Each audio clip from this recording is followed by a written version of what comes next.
इंसान को जिंदा रहने के लिए ऑक्सीजन की जरूरत होती है, जो कि वो हवा से हासिल करता है।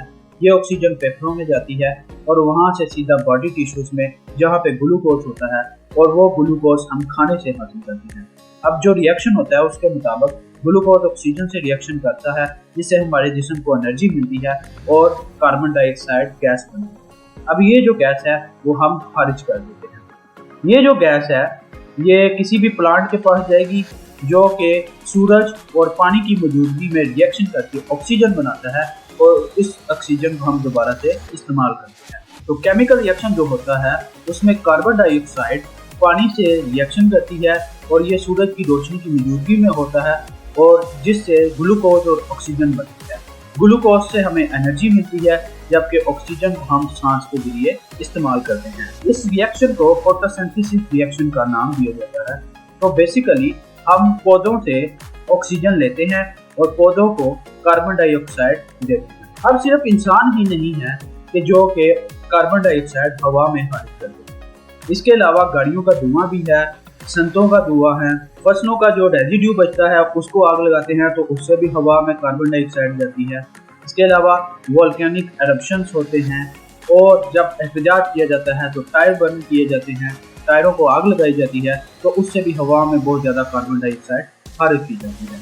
तो ये सारी चीज़ें जो हैं वो आलूदगी का बायस बनती हैं। तो यहाँ पे सवाल ये पैदा होता है कि इतनी सारी चीज़ें जो कि कार्बन डाइऑक्साइड बना रही हैं, तो क्या इस कार्बन डाइऑक्साइड को जज़्ब करने के लिए हमारे पास इतने पौधे भी हैं कि नहीं? तो इसका जवाब है नहीं। जैसा कि कार्बन डाइऑक्साइड की मिक़दार हवा में बढ़ रही है, तो इससे ज़मीन का जो टेम्परेचर है वो बढ़ रहा है, जिसकी वजह से इंसानों को गर्मी महसूस हो रही है और उन्हें अपने आप को ठंडा रखने के लिए पंखे और एसी की जरूरत पड़ रही है। अब जो पंखा है और एसी है उनको चलाने के लिए बिजली चाहिए, और बिजली हम हासिल करते हैं किसी भी फ्यूल को जलाने से। अब किसी भी फ्यूल को जब जलाया जाएगा तो फिर से कार्बन डाइऑक्साइड पैदा होगी।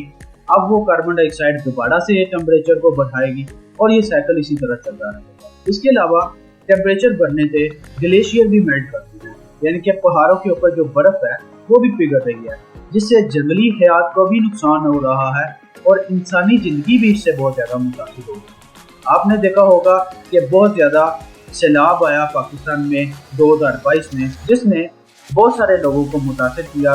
लोगों ने नकल मकानी की, और हुकूमत के लिए भी इस सारे नुकसान को मैनेज करना बहुत ज़्यादा मुश्किल हो गया था। डॉन की न्यूज़ के मुताबिक पूरे पाकिस्तान में 2022 में $10 बिलियन का नुकसान हुआ।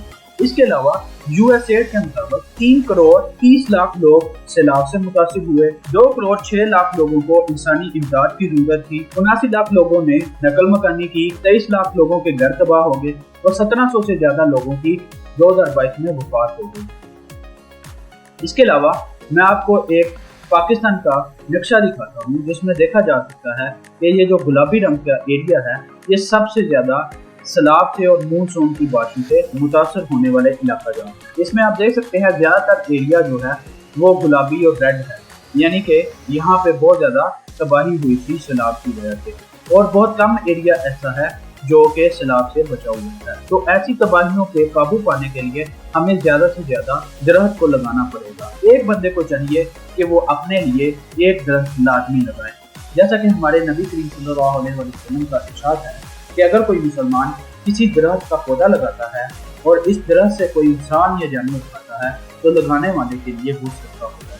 अगर आपको मेरी ये वीडियो आई है पसंद तो इसको कीजिए लाइक और लोगों से शेयर कीजिए, ताकि ज़्यादा से ज़्यादा लोग दरख्त लगाएं और हम अपनी ज़मीन का दर्जा हरारत नीचे लेके आ सकें।